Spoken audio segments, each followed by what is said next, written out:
नमस्कार, श्री स्वामी समर्थ. आज बघूयात शनी मंगळ युती. 2 एप्रिलपासून ते 11 मेपर्यंत शनी आणि मंगळ हे मीन राशीमध्ये त्यांची युती म्हणजे एकत्र असणार आहेत. परस्पर विरोधी स्वभावाचे ग्रह एकत्र येतात तेव्हा संपूर्ण जगात त्याचे पडसाद उमटतात. शनी हा थंडावा आणि शिस्तीचा कारक आहे, तर मंगळ हा अग्नी आणि ऊर्जेचा कारक आहे. शनी मंगळ यांची युती साधारणपणे दर 2 वर्षांनी होते, परंतु मीन राशीत ही युती होणे विशेष आहे, कारण मीन ही जलतत्वाची आणि गुरुची रास आहे. शनी म्हणजे ब्रेक आणि मंगळ म्हणजे ॲक्सिलेटर. जेव्हा हे दोन्ही एकत्र येतात तेव्हा एक प्रकारचा मानसिक आणि सामाजिक ताण निर्माण होतो. मीन राशीत ही युती असल्यामुळे ही वेळ आध्यात्मिक प्रगतीसाठी उत्तम असली तरी व्यावहारिक कामात अडथळे येऊ शकतात. मीन ही जलराशी असल्याने वाद किंवा नैसर्गिक आपत्ती येण्याची शक्यता वाढते. मोठ्या देशांच्या राजकारणात सत्तेसाठी संघर्ष पाहायला मिळू शकतो. भारतात कुंडलीनुसार ही युती काही महत्त्वाच्या धोरणात्मक निर्णयांना जन्म देऊ शकते. संरक्षण क्षेत्रात भारत मोठी झेप घेईल, परंतु सीमेवर काही प्रमाणात तणाव जाणवू शकतो. शेअर बाजारात विशेषतः रिअल इस्टेट आणि मेटल धातू सेक्टरमध्ये मोठी चढ उतार पाहायला मिळू शकते. मेष रास ही युती तुमच्या 12व्या स्थानात होत आहे. परदेश प्रवासाचे योग येतील, पण अचानक मोठे खर्च उद्भवू शकतात.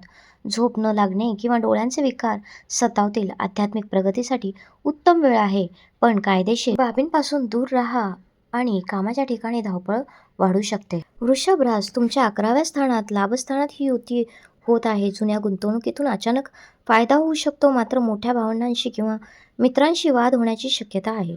तुमच्या महत्त्वाकांक्षी योजना पूर्ण करण्यासाठी तुम्हाला अधिक मेहनत घ्यावी लागेल. मिथुन रास 10व्या स्थानात ही युती करिअरमध्ये मोठे फेरबदल घडवू शकते. कामाच्या ठिकाणी राजकारण वाढेल. सत्ता आणि अधिकाराचा वापर करताना संयम ठेवा.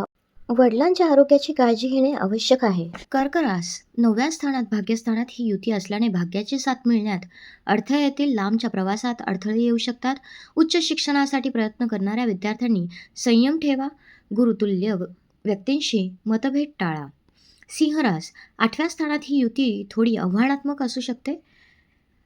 वाहन चालवताना अत्यंत सावधगिरी बाळगा.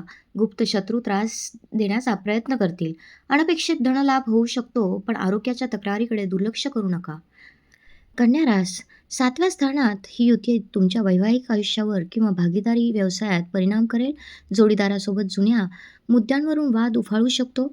नवीन भागीदारी करार करताना कायदेशीर सल्ला नक्की घ्या. तूळ रास 6व्या स्थानात ही युती तुम्हाला संमिश्र फळ देईल. शत्रू पराभूत होतील, पण कोर्ट कचेरीच्या कामात अडथळे येतील. पोटाचे विकार किंवा रक्ताशी संबंधित तक्रारीकडे लक्ष द्या. नोकरीत कामाचा ताण वाढू शकतो. वृश्चिक रास 5व्या स्थानात ही युती होत असल्यामुळे मुलांच्या आरोग्याची किंवा अभ्यासाची चिंता सतावू शकते. शेअर मार्केटमध्ये मोठी जोखीम घेऊ नका. क्रिएटिव्ह फील्ड्स असलेल्या लोकांसाठी नवीन कल्पना सुचतील, पण अंमलबजावणीत उशीर होईल. धनुरास 4थ्या स्थानात ही युती कौटुंबिक शांतता भंग करू शकते. घरात दुरुस्तीची कामे निघतील. आईच्या आरोग्याची काळजी घ्या. मालमत्तेचे किंवा जमिनीचे व्यवहार करताना कागदपत्रे नीट तपासा. मानसिक अस्वस्थता जाणवेल. मकर रास 3ऱ्या स्थानात तुमचा पराक्रम वाढेल. धाडसी निर्णय घ्याल, पण लहान भावंडांशी संबंध बिघडण्याची शक्यता आहे.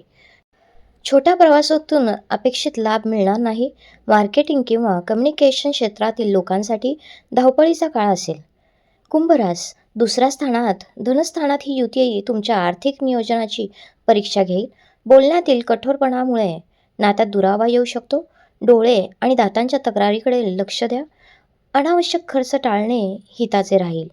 मीन रास तुमच्या स्वतःच्या लग्नात म्हणजे 1ल्या स्थानात ही युती होत असल्याने शारीरिक आणि मानसिक थकवा जाणवेल. निर्णय घेताना गोंधळ उडेल.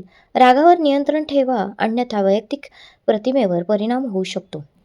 मित्रांनो, ही युती म्हणजे कर्माची परीक्षा आहे. जर तुम्ही प्रामाणिक असाल तर शनी तुम्हाला न्याय देईल आणि मंगळ तुम्हाला शक्ती देईल. दररोज हनुमान चालीसाचे पठण करा. वाहत्या पाण्यात थोडे काळे तीळ अर्पण करणे केवळ मंगळवारी केले तर उत्तम.